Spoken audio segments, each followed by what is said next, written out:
Deputy CM पद की शपथ लेने के बाद तेजस्वी यादव क्या बोले वो आपको बता दें। उन्होंने कहा कि नौजवानों के लिए वो काम करेंगे। बीजेपी दिल्ली में धरना क्यों नहीं देती, 2020 में किए गए वादे पूरे करेंगे, ये कहा है तेजस्वी यादव ने। आपको बता दें कि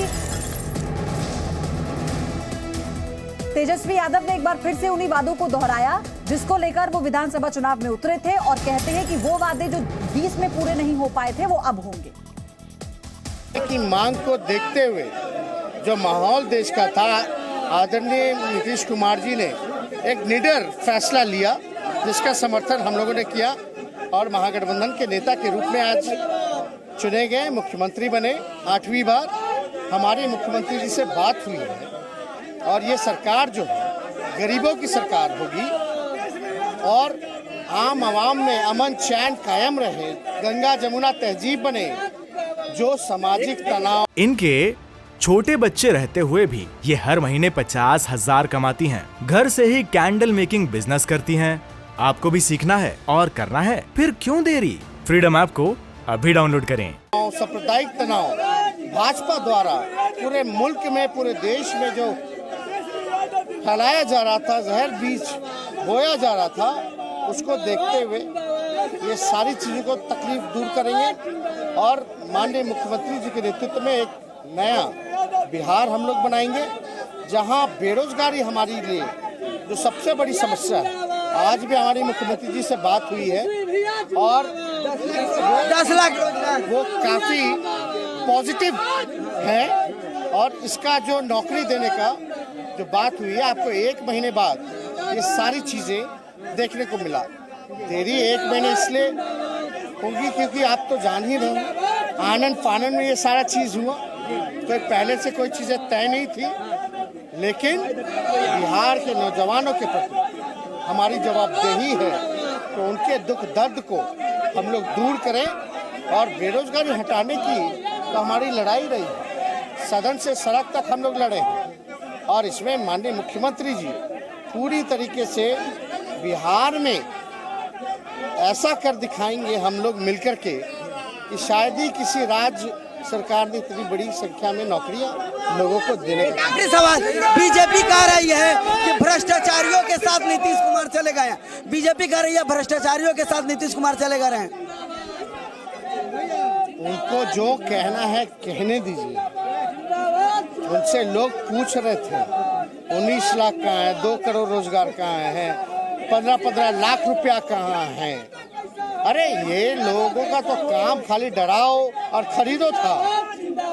बिहार के लोग, हमने पहले भी कहा था, बिहार के लोग बिकाऊ नहीं, बिहार के लोग टिकाऊ हैं और जहां स्वाभिमान की बात आएगी तो कोई समझौता नहीं करेगी। इसलिए आदरणीय नीतीश कुमार जी को हम बधाई देते हैं, धन्यवाद देते हैं बिहार की जनता के प्रति और खास तौर पे महागठबंधन के सभी कार्यकर्ता और राष्ट्रीय जनता दल के कार्यकर्ता, सिपाही हमारे और नौजवान, बुजुर्ग, हम लोग सबको साथ लेके चलेंगे। A to Z की बात करेंगे, सभी लोगों को न्याय मिलेगा। वहीं राबड़ी देवी और तेज प्रताप ने जी न्यूज से खास बातचीत की। तेजस्वी सीएम जरूर बनेगा, राबड़ी देवी ने कहा कि भाई को आगे बढ़ाएंगे, पूरा आशीर्वाद है, ये तेज प्रताप ने कहा। यानी एक बार फिर से पूरा परिवार जब शपथ ग्रहण समारोह के समय एक साथ बैठा था तो परिवार में किसी भी तरह के मनभेद की खबरों पर पूर्ण विराम लगाते हुए भाई ने कहा, यानी तेज प्रताप ने कहा कि भाई को आगे बढ़ाएंगे, पूरा आशीर्वाद है। क्या कितनी तसल्ली है आपको आज? बहुत अच्छा हुआ है बिहार के जनता के लिए, बिहार के मीडिया के लिए बहुत बहुत धन्यवाद। आप बिहार के जनता के लिए बहुत बहुत शुभकामनाएं, धन्यवाद। अब का होई बिहार में, का होई? बहुत अच्छा होगा। नीतीश जी और तेजस्वी यादव मिल के बहुत अच्छा काम करेंगे। लागत है कि सब काम करी हैं, बेरोजगारी दूर करी हैं। अब मुख्यमंत्री बनेगा, तेजस्वी मुख्यमंत्री जब बनेगा तब बिहार के जनता का मनसा पूरा हो जाए। वहीं नीतीश कुमार पर रविशंकर प्रसाद ने बड़ा हमला बोला। नीतीश फिर भ्रष्टाचार की गोद में चले गए, ये रविशंकर प्रसाद ने कहा। हमने नीतीश को सीएम बनाया, बीजेपी के कंधों से ही नीतीश बड़े नेता बने और आज वो भ्रष्टाचार की गोद में चले गए। नीतीश कुमार जी ने भ्रष्टाचार पे समझौता किया है। 17 में क्यों छोड़ा था तेजस्वी को? क्यों? क्योंकि रेलवे भर्ती घोटाला, रेलवे की संपत्ति बेचने का, पटना के मॉल इत्यादि का कोई जवाब नहीं आया था। हाँ? आज क्या हो गया? क्या हो गया? तो नीतीश कुमार जी ने भ्रष्टाचार से समझौता किया है। उनकी कम सीटें आई थी, फिर भी नरेंद्र मोदी ने उनको मुख्यमंत्री बनाया। 2020 का चुनाव नरेंद्र मोदी जी के कारण जीत हुई। 19 का लोकसभा नरेंद्र मोदी के नाम पर जीत हुई। तो एक जनादेश का अपमान कर रहे हैं और नीतीश कुमार जी ने भ्रष्टाचार से समझौता किया है। और वहीं जी न्यूज से बोले हैं प्रशांत किशोर कि बिहार में नया प्रयोग है, बिहार में अस्थिरता का दौर है, 10 साल में नीतीश का छठा प्रयोग है।